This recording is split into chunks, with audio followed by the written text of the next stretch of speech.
Hello दोस्तों, कैसे हैं आप? आई होप आप सब बढ़िया ही होंगे। दोस्तों, हमने प्राचीन भारतीय इतिहास के मोस्ट इम्पोर्टेंट एमसीक्यूज का एक सीरीज स्टार्ट किया था। ओके, तो इससे पहले पार्ट ए और पार्ट 2 आ चुका है, ये पार्ट तीसरा है। ओके, इससे पहले हमने प्राचीन भारतीय इतिहास के स्रोत से संबंधित प्रश्न भी देख चुके हैं। उसके बाद में हमने सिंधु घाटी सभ्यता से संबंधित प्रश्न भी देख चुके हैं। ठीक है, अब नेक्स्ट हमारा जो पार्ट है वो है वैदिक कालीन सभ्यता का। ओके, तो वैदिक कालीन सभ्यता से संबंधित जितने भी सारे प्रश्न जो ओल्ड पेपर में आ चुके हैं, आज हम उन्हीं का बारीकी से अध्ययन करने वाले हैं। ओके, तो दोस्तों दिल थाम के बैठ जाइए, है ना।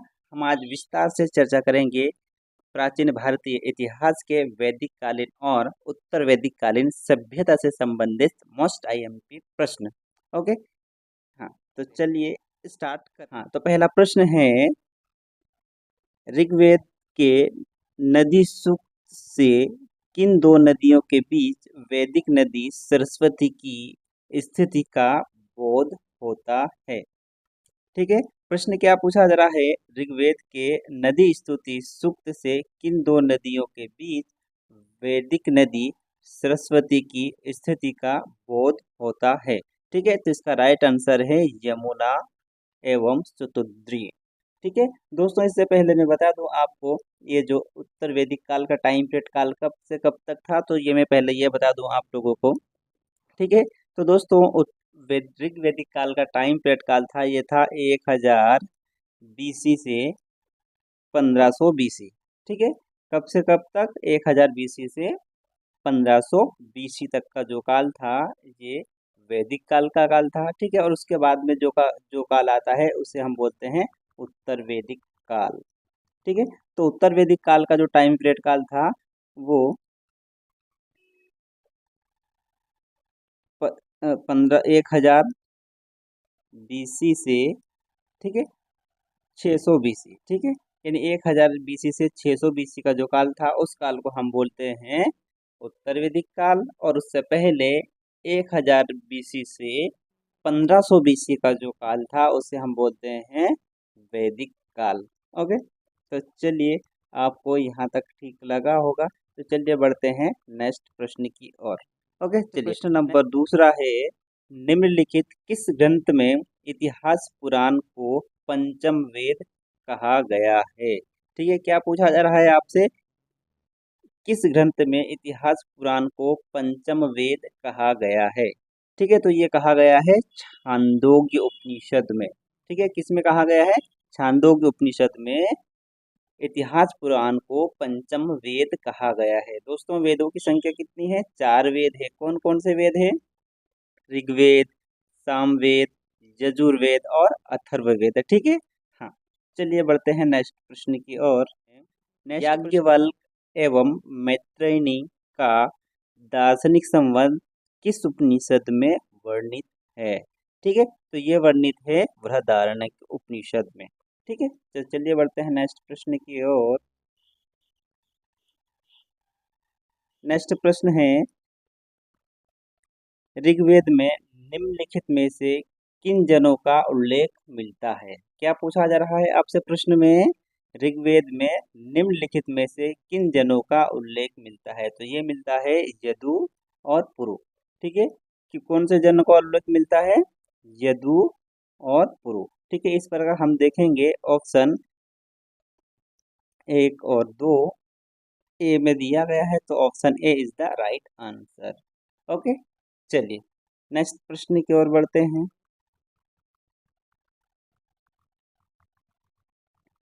नेक्स्ट प्रश्न है, वैदिक युग में राजा के पश्चात महत्वपूर्ण अधिकारी कौन हुआ करता था?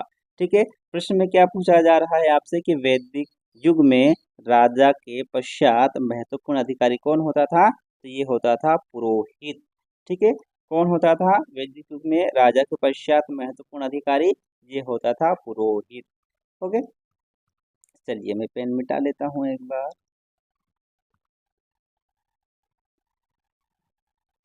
चलिए नेक्स्ट प्रश्न है, हाँ, नेक्स्ट प्रश्न है, हाँ, स्टेटमेंट दिए गए हैं, इनमें से निम्नलिखित में से कौन सा युग्म सम्मिलित नहीं है। ठीक है, ये जो युग्म दिए गए हैं, प्रमुख 4 युग्म दिए गए हैं, इन 4 युग्मों में से कौन सा युग्म सम्मिलित नहीं है वो हमें बताना है। ठीक है, हाँ, तो पहला देखिए अजात शत्रु, है ना। ठीक है, अजात शत्रु को मगध दिया गया है, बिल्कुल गलत है ये। ठीक है, उसके बाद में अश्वपति, ये केकई का राजा था, बिल्कुल सही। जनक, ठीक है, जनक विदेह का राजा, ठीक है, विजय राज्य का जो राजा था वो था जनक था। ठीक है, और पांचाल, पांचाल का राजा था प्रवाहिल। ठीक है ना दोस्तों, ये प्रश्न जो आपसे पूछा गया है ये 16 महाजनपद से संबंधित पूछा गया है। 16 महाजनपदों में अलग अलग जो जनपद हुआ करते थे, उन जनपदों के कौन कौन से राजा हुआ करते थे, वहीं से उन 16 जनपदों में से किसी जनपद और उस जनपद के राजा का नाम आपसे पूछा गया है। ठीक है, तो उनमें से जो सुमेलित नहीं था वो आपको बताना था। ठीक है, इस प्रकार हम देखेंगे option A is the right answer. Okay, चलिए बढ़ते हैं नेक्स्ट प्रश्न की ओर। नेक्स्ट प्रश्न नंबर 7 है दोस्तों, इसमें भी सूची फर्स्ट को सूची सेकंड से मिलान करनी है। ठीक है, इससे पहले दोस्तों मैं आपको बता दूं, वैदिक सूची फर्स्ट में वैदिक कालीन नदियां दी गई है और सूची सेकंड में आधुनिक नाम दिया गया है। ठीक है, तो वैदिक कालीन जो नदियां थी और उन्हीं नदियों का भी वर्तमान समय में क्या नाम है, उनके साथ में क्या करना है, मिलान करना है। ठीक है, तो चलिए मिलान करते हैं। ठीक है, हाँ, तो कुभा जो नदी है, कुभा को कहा जाता था काबुल। ठीक है, वर्तमान में जो काबुल नदी है, ठीक है, उसे प्राचीन काल में वैदिक काल में क्या कहा जाता था, कुबा कहा जाता था। ठीक है, हाँ, उसके बाद में पुरुषनी, पुरुषनी को कहा जाता था रावी। ठीक है, उसके बाद में सदानीरा, सदानी को कहा जाता था गंडक, और सुतुद्री, सुतुद्री को कहा जाता था सतलज। ठीक है, उस प्रकार हम देखेंगे option B is the right answer. ठीक है, चलिए मैं ये मिटा देता हूँ, फिर हम बढ़ते हैं नेक्स्ट प्रश्न की ओर।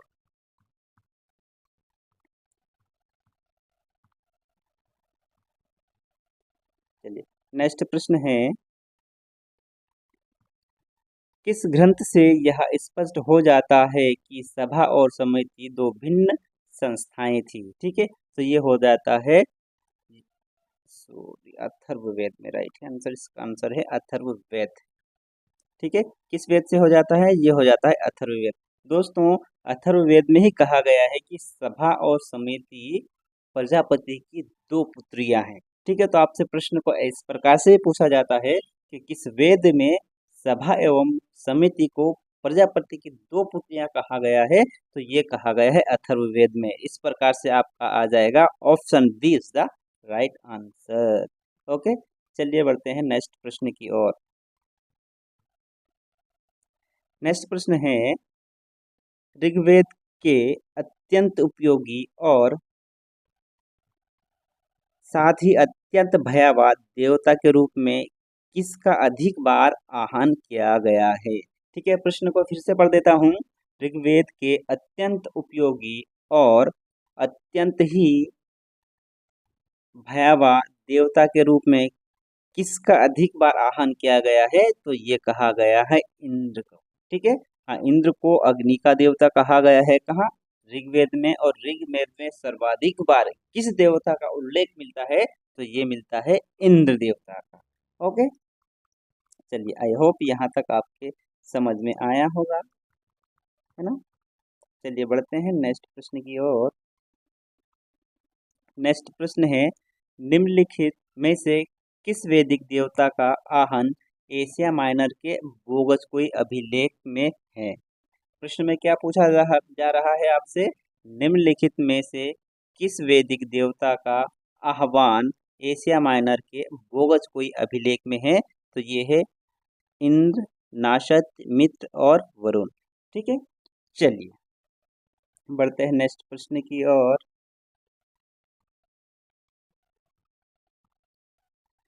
नेक्स्ट प्रश्न है, निम्नलिखित में से शुक्ल यजुर्वेद की संहिता कौन है, यानी शुक्ल यजुर्वेद की संहिता क्या है, ये पूछा गया है आपसे प्रश्न में। ठीक है, हाँ, तो इसका राइट आंसर है वाजस्नेयी संहिता में। ठीक है, शुक्ल यजुर्वेद की संहिता कौन सी है, तो वो है वाजस्नेयी संहिता। ओके, चलिए बढ़ते हैं नेक्स्ट प्रश्न की ओर। नेक्स्ट प्रश्न है, निम्न वैदिक युगों यज्ञों से किनका राजत्व के साथ सीधा संबंध था? क्या पूछा जा रहा है आपसे प्रश्न में? निम्न वैदिक यज्ञों से किनका राजत्व के साथ सीधा संबंध था? ठीक है, तो ये था अश्वमेध के साथ भी था, ठीक है, राजसूय यज्ञ के भी साथ था और वाजपेयी यज्ञ के साथ भी था। मतलब दोस्तों, जब कोई राजा बनता था तो वो अश्वमेध यज्ञ भी क्या करता था, ठीक है, राजसूय यज्ञ भी क्या करता था और वाजपेयी यज्ञ भी किया करता था। ओके, चलिए बढ़ते हैं नेक्स्ट प्रश्न की ओर।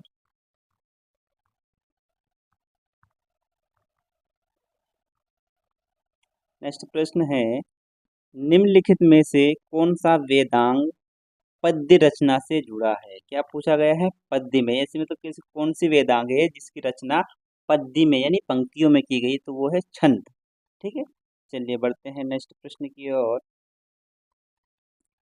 Question number 14।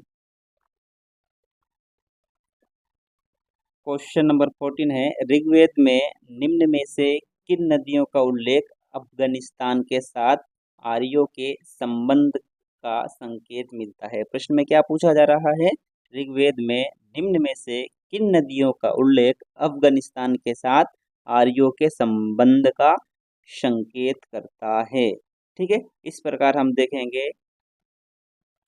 प्रश्न नंबर 14 का आंसर संकेत मिलता है। ठीक है, तो ये मिलता है स्वस्तु एवं गोमती। ठीक है, इस प्रकार प्रश्न नंबर 14 का राइट आंसर क्या है? सी, यानी स्वस्तु एवं गोमती नदी का उल्लेख आर्यों के साथ मिलता है। कहाँ पर? अफगानिस्तान में। चलिए चलिए बढ़ते हैं नेक्स्ट प्रश्न की ओर। नेक्स्ट प्रश्न है प्रश्न नंबर 15। उपनिषदों के समय में वह विद्वान महिला कौन थी जो दार्शनिकों की सभा में उच्च ज्ञान का संभाषण करती थी? क्या पूछा जा रहा है आपसे प्रश्न में? उपनिषदों के समय में वह विद्वान महिला कौन थी? क्या पूछा जा रहा है? विद्वान महिला कौन थी जो दार्शनिकों की सभा में उच्च ज्ञान का सॉरी उच्च ज्ञान पर संभाषण कर सकती थी? वो थी गार्गी। ठीक है, आप गार्गी संहिता आप सुने होंगे, है ना, मैत्री गार्गी संहिता। चलिए बढ़ते हैं नेक्स्ट प्रश्न की ओर। नेक्स्ट प्रश्न है, उपनिषदन कालीन अश्वपति कहाँ का राजा था? तो ये था केकई। ठीक है, केकई, ठीक है, केकई एक राज्य था, वहाँ का राजा कौन था? अश्वपति। ओके, चलिए बढ़ते हैं नेक्स्ट प्रश्न की ओर। नेक्स्ट प्रश्न है, निम्नलिखित युग्मों में से कौन सा एक युग्म सुमेलित नहीं है? ठीक है दोस्तों, यहाँ पर 4 युग्म दिए गए हैं, उनमें से एक युग्म सुमेलित नहीं है, तो वही हमें चयन करना है। ओके, तो 17, ठीक है, 17। हाँ, तो ऋग्वेद तैत्तिरीय ब्राह्मण ये भी बिल्कुल सही है। सामवेद तैत्तिरीय ब्राह्मण ये बिल्कुल गलत है। ठीक है, उसके बाद में तीसरा है यजुर्वेद। यजुर्वेद का है शतपथ ब्राह्मण, ये बिल्कुल सही है। अथर्ववेद, अथर्ववेद का है गोपथ ब्राह्मण। ठीक है, इस प्रकार देखेंगे option B is the right answer. Okay, चलिए मैं पेन मिटा देता हूँ, फिर हम बढ़ेंगे नेक्स्ट प्रश्न की ओर। चलिए अब बढ़ते हैं नेक्स्ट प्रश्न की ओर। नेक्स्ट प्रश्न है, निम्नलिखित में से किन नदियों का स्थान अफगानिस्तान में निर्धारित किए गए हैं? क्या पूछा जा रहा है आपसे प्रश्न में? निम्नलिखित में से किन नदियों का स्थान अफगानिस्तान में निर्धारित किया गया है? ठीक है, तो ये है क्रुभा एवं क्रुमु। ठीक है, क्रुभा एवं क्रुमु ऐसी जो नदियां हैं जो कि अफगानिस्तान में स्थित है। ठीक है, इस प्रकार देखेंगे 2 और 3, तो इस प्रकार देखेंगे option B is the right answer.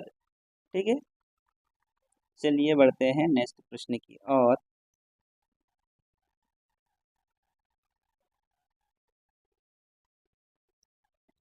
Next प्रश्न है, निम्नलिखित राजपुरोहितों में कौन यज्ञ के संपादन का निरीक्षण करता था? तो ये करता था ब्रह्मा। ठीक है, चलिए बढ़ते हैं नेक्स्ट प्रश्न की ओर। नेक्स्ट प्रश्न में सूची फर्स्ट को सूची सेकंड से मिलान करनी है। ठीक है, सूची फर्स्ट में, सॉरी ये क्या आ गया, हाँ ओके, हाँ सूची फर्स्ट में कुछ सूत्र दिए गए हैं। ठीक है, हाँ, और सूची सेकंड में उनसे संबंध सूत्र से संबंधित कार्य दिए गए हैं। ठीक है, तो सूची फर्स्ट को सूची सेकंड से मिलान करनी है। ओके, तो चलिए मिलान करते हैं।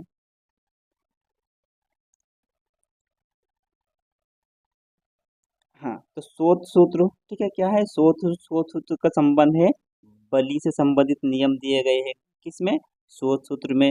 ग्रह सूत्र में घरेलू से संबंधित नियम दिए गए हैं। ठीक है, धर्म सूत्र में धर्म धर्म अथवा विधि से संबंधित वर्णन किया गया है, और शूल सूत्र में यज्ञ वेदी से संबंधित नियम बताए गए हैं। मैं प्रश्न को फिर से दोहराता हूँ। शोध सूत्र में किससे संबंधित वर्णन किया गया है, बलि से संबंधित। ठीक है, गृह सूत्र में घरेलू से संबंधित। ठीक है, और धर्म सूत्र में धर्म अथवा विधि से संबंधित, और शूल सूत्र में यज्ञ वेदियों का निर्माण से संबंधित वर्णन किया गया है। ओके, तो चलिए बढ़ते हैं नेक्स्ट प्रश्न की ओर। इस प्रकार नेक्स्ट प्रश्न है, नेक्स्ट प्रश्न क्या है, चलिए नेक्स्ट प्रश्न 21 प्रश्न है, सुदास के विरुद्ध ऋग्वेद में उल्लेखित 10 राजाओं का युद्ध किसके नेतृत्व में लड़ा गया। ठीक है, तो ये लड़ा गया विश्वामित्र के नेतृत्व में। ठीक है, चलो दोस्तों, इससे पहले मैं बता दूं आपको कि ऋग्वेद में कितने मंडल है, टोटल 10 मंडल है। ठीक है, उन 10 मंडलों में से जो 7वां मंडल है, उसी मंडल में इस 10 राज्य युद्ध का वर्णन किया गया है। ठीक है दोस्तों, आपसे प्रश्न ये भी पूछा जाता है कि 10 राज्य युद्ध किस नदी के किनारे लड़ा गया है, तो ये गया गया है पुरुषनी नदी। पुरुषनी बोले तो रावी नदी के तट पर ये 10 राजाओं का युद्ध लड़ा गया था। ठीक है, इसी युद्ध में राजा सुदास के विरुद्ध ऋग्वेद में उल्लेखित 10 राजाओं का युद्ध किसके नेतृत्व में लड़ा गया था, तो ये लड़ा गया था विश्वामित्र के नेतृत्व में। ओके, चलिए बढ़ते हैं नेक्स्ट प्रश्न की ओर। नेक्स्ट प्रश्न है, निम्नलिखित में से कौन सा कथन ऋग्वेदिक कालीन सभा और समिति के संदर्भ में सही सही है ना। तो सभा एवं समिति के संबंध में सही कथन कौन सा है, वो हमें बताना है। ठीक है, चलिए, तो पहला कथन है, सभा सामान्य वर्ग का प्रतिनिधित्व करती थी जबकि समिति विशिष्ट वर्ग का प्रतिनिधित्व करती थी। ये भी बिल्कुल गलत है।